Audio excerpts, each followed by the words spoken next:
Dear friend, welcome back to our chapter-by-chapter journey through Moses, the servant of God. Today we enter chapter 3, a powerful moment titled Come to Years. This is the chapter where Moses, now grown and surrounded by royal privilege, makes the most defining choice of his life. A choice that would shock the palace, a choice that would change the course of history.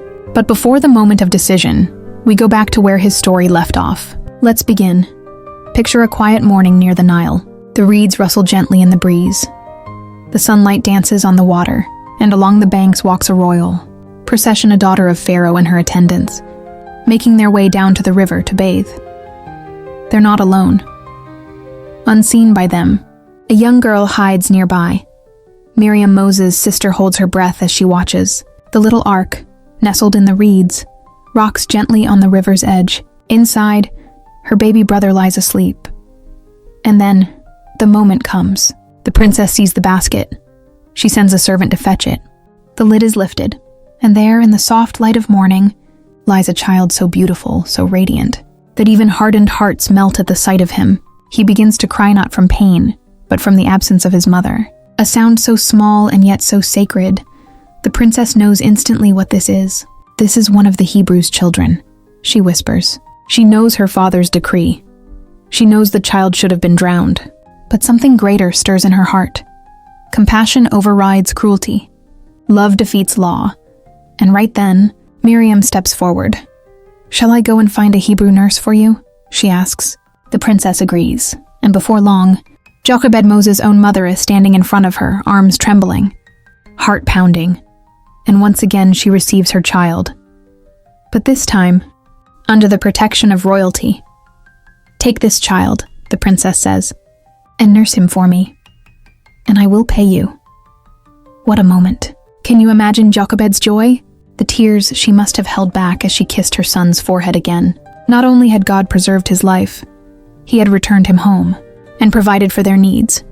Moses remained in that home for perhaps 4 or 5 years. A short time, yes, but long enough.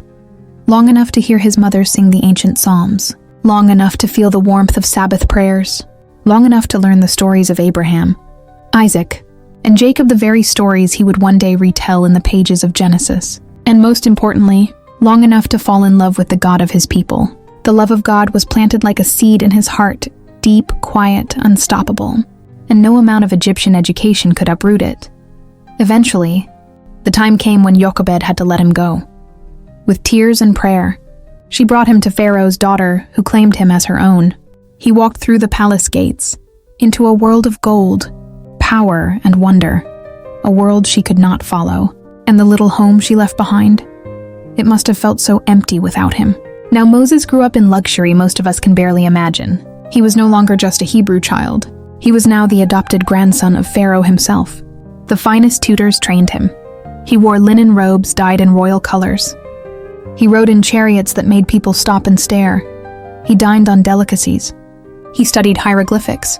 He walked through marble courts beneath golden ceilings. Even the pyramids, already ancient, stood as silent witnesses to the greatness of the empire he was now a part of. He studied law, astronomy, chemistry, engineering, poetry. He was cultured, educated, eloquent. And not just a thinker, he was a man of action. According to Stephen in Acts 7:22, Moses was mighty in words and in deeds. He became both a scholar and a soldier.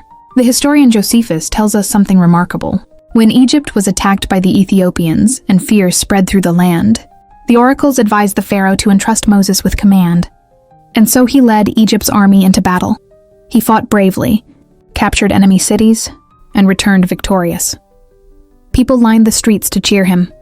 His name echoed through the palace halls. He had it all: wealth, reputation, power, victory. The future stretched before him like the Nile itself, smooth, wide, promising.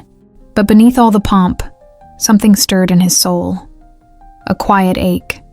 A whisper. A memory. He had not forgotten. Not the hut where he first learned to pray. Not the songs his mother had sung. Not the faces of his enslaved brothers laboring in the sun. Their chains still clanked in his heart. Their groans echoed in his conscience. And most of all, he had not forgotten their God. Day by day, that quiet ache grew stronger. There must have been days he stood by the palace window, Watching a caravan pass, and among the donkeys and slaves, he saw a familiar face. There must have been nights he couldn't sleep, his soul wrestling with a question no amount of privilege could silence. Who am I? Am I Pharaoh's grandson or Levi's son? Am I Egyptian or Hebrew? Am I meant to rule from a throne or walk among my people in the dust? And one day the decision became clear. He stood before Pharaoh's daughter, the woman who had loved and raised him, and he spoke the words that ended his old life. I can no longer be called your son.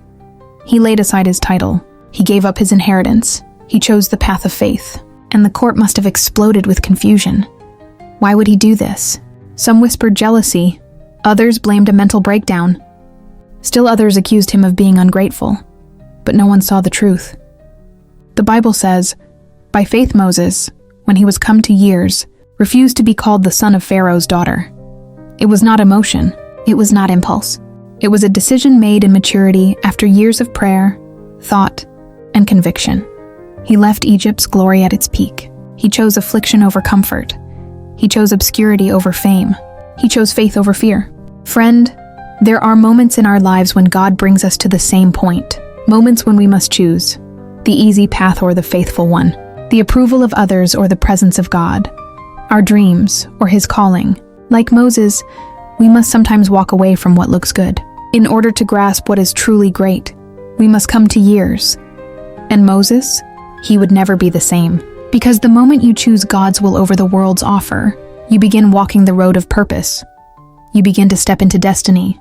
And even if that road leads through deserts and silence, it will lead you home. Thank you for joining us for Chapter 3, Come to Years. If this story spoke to your heart, share it with someone who's standing at a crossroads.